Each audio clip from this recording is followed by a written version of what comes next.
తెలంగాణ అధికారిక ముద్రలో కాకతీయ కళాతోరణాన్ని తొలగిస్తున్నారనే విషయంలో బీఆర్ఎస్ నేతలు ఆందోళనకు దిగుతున్నారు.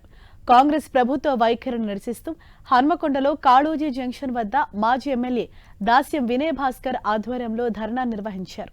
ప్రభుత్వం తీసుకున్న నిర్ణయాన్ని వెంటనే వెనక్కు తీసుకోవాలని డిమాండ్ చేశారు.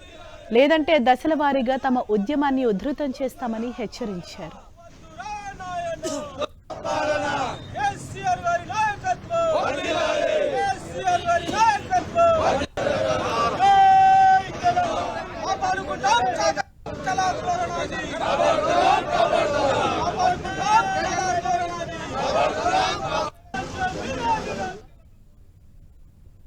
కాకతీయ కళాతోరణం అంటే దాన్ని ఒక కేసీఆర్ గారు సాధించిన తెలంగాణలో అధికారికంగా తొలి ముఖ్యమంత్రి ఏర్పాటు చేసిన లోగోగా మనం చూడొద్దు.